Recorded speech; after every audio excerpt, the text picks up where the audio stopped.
Hello.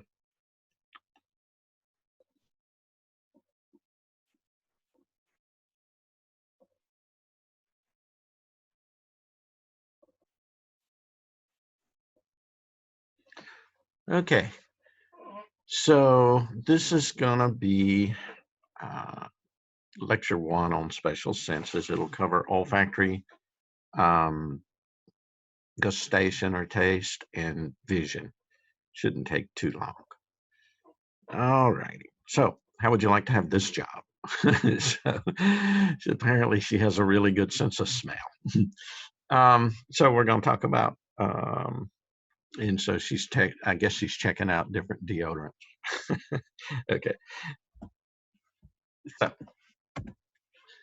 let's just talk in general first about receptors. Nociceptors are for pain. Thermoreceptors are for temperature. Mechanoreceptors respond to touch or pressure. This one's spelled wrong. Put an R right there. Proprioceptors, and that tells you the position of your limbs in space. Chemoreceptors um, detect chemical change. Normally, we think of smell and taste. Those are basically chemicals or molecules that are causing the receptors to fire. But there's also other chemoreceptors like hydrogen ions in the blood can stimulate certain receptors, oxygen levels, carbon dioxide levels. But we're keeping it simple. For here, let's go smell and taste. Photoreceptors not on here, very important. That responds to light. So receptors vary in structure and functions, and then some of them are stimulus specific, like a photoreceptor is not going to respond to, a chemical, like an odor. Um, and so if your specific stimulus is sufficiently strong enough, it'll send an action potential. Okay. Adaptation, don't worry about it. We're not going to cover that. But basically, sometimes when you first get a receptor stimulated, they're easily stimulated and they'll fire, rapidly. And then over time, the firing slows down. And, kind of an example of this, you jump in a cold pool of water, you're really cold, and then after a while you adapt to it. Okay. Um, Receptors stimulate the sensory neurons. Sensory neurons send the signal into the CNS, which would be brain or spinal cord. This is just some examples of some receptors that we've had before. This little tactile corpuscle, we called it a Meissner's in test one. This we might have called a Pacinian, this lamellated. There's others, but these are responding to touch or pressure. This just showing you some example of some chemoreceptors in the arteries here. They can be sensitive to changes in pH, carbon dioxide, O2, but we're not getting into all that. Baroreceptor is just a different kind of pressure receptor. Like your bladder, when you really have to go to the bathroom, that's a pressure receptor telling you, "Ooh, I gotta go, I gotta go." This sometimes I will ask a question on. These are receptive fields. They'll occupy a certain amount of area on your skin. You can have small ones, medium ones, large ones. This little receptive field is controlled by one neuron, is here. This is a completely separate neuron. So if you had, say you had a little compass or whatever, and one end of your probe was poking here and the other probe was poking here, you would be in two separate receptive fields. So even with your eyes closed, you can go, oh, two things are touching me. But if you close those points on the little probe or the compass, and both of them fell in one receptive field, then you would only feel one touch. So where do you have small receptive fields on basically your fingertips? That's a good place because it gives you a lot of discrimination. You can reach in your pocket and you can go, oh, that's a penny, that's a nickel, that's a dime, right? You wouldn't be able to do that with like your elbows, right? You'd be lucky to say, oh, a silver dollar. So I can ask a question like, where fingertips have small receptive fields, true or false, that kind of thing, compared to the elbow. This is just talking about referred pain. I don't go too much into this, but basically your brain kind of gets confused. Your central nervous system kind of gets confused. The pain may actually be coming from the heart, but you may actually sense it down all the way down this arm here. That's a classic pattern. You always see that in the movies where the guy's in the restaurant and all of a sudden he grabs his left arm and you know what's coming. He's having a heart attack. So that's an example of referred pain. And the heart can refer here. It can even refer to the lower jaw. But this is just showing you some common patterns of referred pain. Look at kidneys. Look at all the area that a kidney can refer to. And same thing with bladder. Look at appendix. You think it would just be right there, but no, it can hurt all the way up here. So you got to be careful with things like that, because even the tip of the right shoulder blade, that could be the liver or the gallbladder, is actually the problem. So you kind of have to get familiar with these patterns in nursing and medicine. But here we just keep it simple. I go, a guy grabs his arm and he's having a heart attack. This is an example of what kind of pain, referred pain. Now let's go on to olfaction and gustation. Let's go to smell first. So smell, I'm not going to ask you how many million chemoreceptors are in the mucous membrane patch in your nasal cavity. I'm not going to ask you how many molecules of gas are, can cause an action potential to be fired. But do know that smell is processed in the temporal lobe. And this is kind of an important little, trivia question. Sensory tracts, they bypass the thalamus. So remember the way I was talking about almost everything sensory goes through the thalamus? This is an exception. Smell and balance, for some reason, two totally unrelated things, but neither one of those go through the thalamus. So I can go true or false. Smell goes through the thalamus on the way to the temporal lobe. It'd be false. And that's just showing you these technically are your olfactory nerves, and that's the olfactory bulb, and that's the olfactory tract, but I just call the whole thing the olfactory nerve. That's cranial nerve 1. Is it purely sensory? Yeah. So same thing. I'm not going to do it tracing, but just know that you end up in the temporal lobe for smell. That's it for that. So let's go to gustation. So sensory info about chemicals dissolved in the saliva. So gustatory or gustatory, I've heard it pronounced both ways, are in the tongue and even in the throat in infancy, but we tend to lose that as adults. Papilla. Don't confuse these with taste buds. These are little nipple-like projections. You got different kinds. 3 of them here circumvallate these big guys in the back. You can see when you look in the mirror. You got some medium-sized ones and some small ones all scattered around here. We're not going to even put those on this test, but they're fungiform or the medium, filiform or the small. These are not taste buds. Taste buds are on the sides of papilla. Papilla means nipple-like projection. So that's a big old circumvallate. You can see down the sides, there's taste buds. Inside the taste buds, here's one you're looking at, you have gustatory cells and supporting cells. So your saliva has to flow down the crevasse here and carry the little chemicals to the taste pore, which is like a little opening. And then that will stimulate the gustatory cells to send a signal. Okay?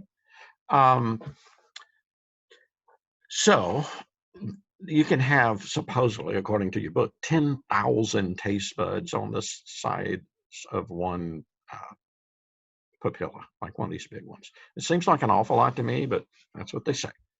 Fungiform are smaller, medium size, and then filiform are really small. That means flame shaped, by the way. And if you have a cat and they lick you and the tongue is really rough, I think those are technically modified filiform papilla. I guess they use for cleaning themselves.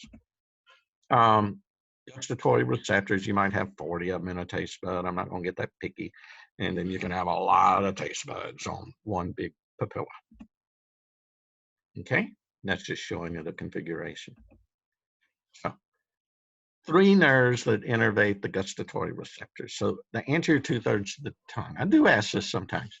So if you put something with a taste on the tip of your tongue or the anterior 2/3 of your tongue, that's using cranial nerve 7, facial nerve.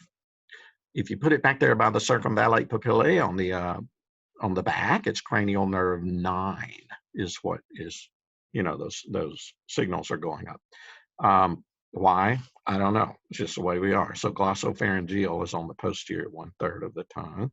The anterior 2/3 of the tongue is run by the cranial nerve 7 or the facial nerve.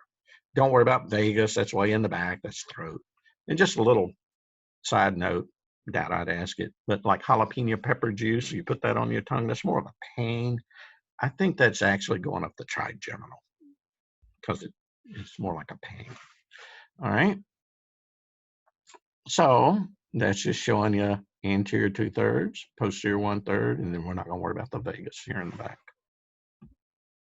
All right. So I don't get into all of this, but it's just kind of common sense. Salt receptors are responding to sodium, sours responding to hydrogen atoms, sweet, simple carbohydrates like glucose, fructose, sucrose, right? Bitter, some people don't like bitter, like Brussels sprouts or something will be bitter to them, and that's complex carbohydrates. But this one, sometimes I ask. Water receptors. That's important because if you ever notice when someone wakes up out of surgery, if you ever had surgery, you've been knocked out, they always wake up thirsty, even though they're fully hydrated, they got IVs in their arms, they're always thirsty. I don't know why, but you can't just give them a bunch of water because they'll drink it all and throw up. So you give them ice chips or maybe a popsicle, and they use that, and then it somehow, after about 5 or 10 minutes, it satisfies these water receptors, and then they're not thirsty anymore. Umami, that's for MSG, the receptors. Okay, gestation, that's what you talked about. Facial nerve does the anterior 2/3. Does it go through the thalamus? Yes, because this is taste. Almost everything goes through the thalamus except smell and balance. Where does it end up? You can give me either one of these and I'll be happy, frontal or parietal. So this is one of the weird ones, where a special sense is going to the parietal a little bit here. Posterior 1/3, that's glossopharyngeal, same thing. It's going through the thalamus, ends up in the parietal or the frontal lobe to be processed. And then we're not going to worry about the vagus. All right, we're going to skip hearing and shoot straight to eye. We'll do hearing last on another lecture. So vision. So you got lots of rods and cones in your retina. So those are all classified as photoreceptors. And if you added up all the little receptors in your body, touch and, mechanoreceptors and chemoreceptors and all that, and then you contrasted them to the receptors in your eyes, 70% of all the receptors are found in the eye. That's how important the eye is. So the eye is divided into 3 tunics: fibrous tunic, vascular tunic, and nervous tunic. Right? I call it neural tunic. So let's do the easy one. The fibrous tunic is the sclera, which is the white part of your eyes, and the cornea, which is basically where you put the contact lens over the cornea. And the cornea helps focus the light. Okay. So let's skip down to the neural tunic. That's easy. Basically, you can just say retina. The fovea is in the retina. You could say that. And your little optic disc where the optic nerve is exiting, is going from the back of the eye. There's no photoreceptors there because it's basically neural tissue. That either one of these you could give me for part of the neural tunic. And then vascular. If you don't know where to put it in the vascular tunic, you're probably right. What about the lens of the eye? Yeah, that's in the vascular tunic. What about the iris, the brown or the blue or the green? That's, it's like a little diaphragm that varies the amount of light that goes into the eye. That's part of the vascular tunic. Ciliary body, it's a muscle that goes all the way around the lens, and it controls the, shape of the lens.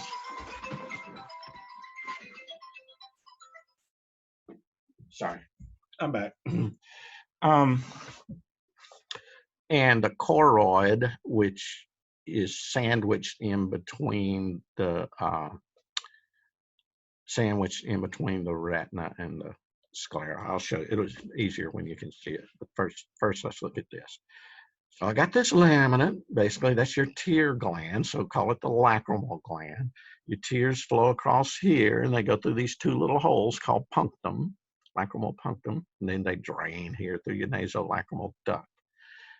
Let's put a little box around this medial canthus. I do in the lateral canthus. It's just this little skin flap, but those get inflamed, and you need to know if somebody's in the emergency room. They say, "Oh, their medial canthus looks red." You need to know what they're talking about. Okay, and you could see the sclera and the iris from that view. From this view, you can see the cornea. You can see the lens. And then you can see the retina back here. And there's your little fovea, which is kind of dipped in, but that's where your good central vision is. Most of your light is focusing onto this area. Here's your, so let's remember it's tunics. So this would be neural tunic. That would be vascular tunic. And that would be the fibrous tunic, the sclera. Okay, now let's look a little closer here. This is a cavity. This is the anterior cavity. This is a cavity. This is the posterior cavity. So don't get confused when you're reading in your book. They divided the anterior cavity into two chambers. And unfortunately, they called it the anterior chamber and the posterior chamber. So the students would get all confused because they're confusing cavity with chamber. Okay. So I'm probably not going to even get that picky. I'll just go, what is all of this space? You'd go anterior cavity. What is all of this space? Posterior cavity, or you can say vitreous body. This is almost like jello inside of here. This is almost like water inside of here. This fluid is real fluidy here. So it's called aqueous humor, and this is called vitreous humor. Okay, so let's just look. The light comes in, first it hits your cornea, then it goes through this space. There's your pupil, it's going through there. That's your iris, by the way. It's just cut across, right? And then it goes through the lens and gets focused even more, and then it ends up on your fovea. And basically the images are upside down on your retina, and then your brain, the signal, your brain somehow flips everything right side back up. This is your optic disc. You can see there's no rods and cones out over it. That's why it's called a blind spot. And it really is a blind spot. Although we don't see two blind spots everywhere we look because our brain is like Photoshop. It just fills it in, it fills in the color. So you got to be careful when you're stopped in your car, say a pedestrian is coming, across the crosswalk. They may actually be in your blind spot. I'm not talking about a blind spot in your mirror. I'm talking about a blind spot in your eye. You may not see them. So that's why you need to look from side to side, to make, so you sweep across there so that you see everything. Okay. And if you go to YouTube, it'll show you how you can draw little like a plus and a zero on a piece of paper, and find your blind spot by holding it in a certain position. It's pretty cool. There's your pupil. The diameter of that can vary, by your iris here. And there's suspensory ligaments that are holding the lens in place, and that's your ciliary body. Okay, so the ciliary body can kind of control the shape of the lens, and it helps you accommodate for looking far away or up close. Okay. I doubt I would ask this, but it may come up if any of you guys are going into ophthalmology or whatever, but that's a canal of Schlemm, super bonus if I did it. But that aqueous humor has to circulate, and then it's going to go through here. Can you build up pressure in your anterior cavity? Yes. If these things get blocked up or whatever, you can build up pressure and then that's glaucoma. So that can put pressure back here, which can put pressure on your nerve, and then that can cause, basically, I think it kind of destroys these blood vessels, and it can end up causing blindness. So whenever you go to the optometrist, they blow that little puff of air to on your cornea here. That's what they're doing. They're checking the rebound. They're checking the pressure. So you should get that done probably once a year, and if you, especially if you have a family history of glaucoma. Okay. And then they can just give you eye drops, and it's pretty easy to control. You just have to put them in every day.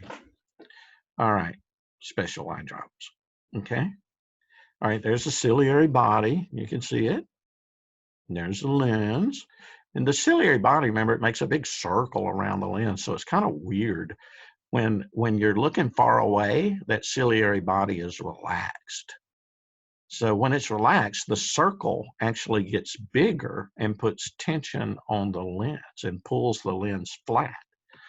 And so that's the way you look when you look at something far away. When you're looking at something up close, the ciliary body will contract. Remember, it's going in a big circle. So that actually puts slack in these little ligaments, and that causes your lens wants to naturally bulge out into that football kind of shape, and so your lens will bulge out, and then you can see up close. As you get older, your lens doesn't want to change shape. So that's why you see people using reading glasses as they get older. Can the lens also get cloudy and crystallized in here? That's called a cataract. And yeah, and sometimes it gets so bad they have to replace it with a plastic lens, which they're really good at doing that nowadays. And they can even, if you're really nearsighted or whatever, they can actually change the power in there and get you back closer to 20/20. All right, this is just showing your vision is being processed in the occipital lobes. It's kind of a weird situation. Some of these signals stay on one side of the brain, and some of them cross over. Most things neural cross over, but this one is kind of an exception. So some of these fibers stay on this side, and some of these fibers with signals cross to the other side. And so all of this is your occipital lobes, and that's where your vision is processed. And so there's a cone, and there are rods. Cones are for color, right? Rods are for black and white. So we have three different main colors. We see red, blue, and green, right? Now, if you have a cat or a dog, they mainly see black and white, especially cats. They think dogs can see a little bit of blue. Yeah, black and white gives the cats really good night vision, and it also gives them very good motion detection vision. They're way, way more sensitive to different shades of gray than we are. They may look the exact same shade to us, but, they can see like 40, 50 times more different shades of gray than we can. And so it really helps them in their hunting. They can really detect motion. Okay, and that's just showing you rods and cones in the back. Here's your bipolars. Remember I said retina is a great place to find bipolar cells. So this is all neural tunic. So this is retina. And then here, I don't know why they call them this, but they call them ganglion cells. And if you look, 2 or 3, photoreceptors might be converging onto one bipolar. A couple of bipolars might be converging onto one ganglion cell. So that's why you have more rods and cones or photoreceptors than you do bipolars, and you have more bipolars than you do ganglions. So that's an example of convergence. Remember, we talked about that on lecture 1. So they're converging. And then all these little fibers are going to end up flowing and going into that optic nerve right there. Okay. Not going to do a tracing. And so these are just pieces and parts. Make sure you know them all. What else? What else? That's the same thing we just looked at. That's the same thing we looked at. This is just where things processed. So remember, telephone, smellophone. Remember I told you all that one day. So smell, and hearing are processed in the temporal lobe. The frontal lobe does taste and motor. Motor comes from there, rather. Other things too. That's where your conscious thought, decision making, and all of that. A lot of stuff goes on in the frontal lobes. Remember, taste can also go to the parietal lobe, but mainly I want you to think the parietal lobe is for general sensory. It's mostly general sensory. Like if you scratch your hand, that's a general sensation. You put your hand in warm water, that's a general sensation. And that's all processed in the parietal lobe. Occipital, obviously, that's for visual. And right? No. That's just showing you what a taste bud looks like for real. It's a nice little view. This is even better. That's beautiful. So this is the side of a papilla, and there's a little taste pore. Right? And you can't really see them separate in here, but that's your gustatory and supporting cells. Right? And so those are all taste buds.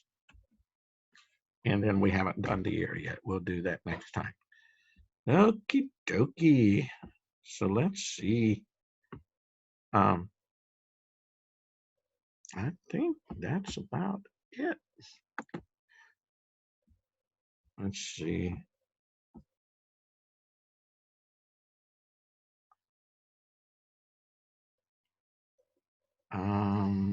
Trying to stop sharing. And we're going to end the meeting. Alrighty, so we just got the ear to do. End meeting.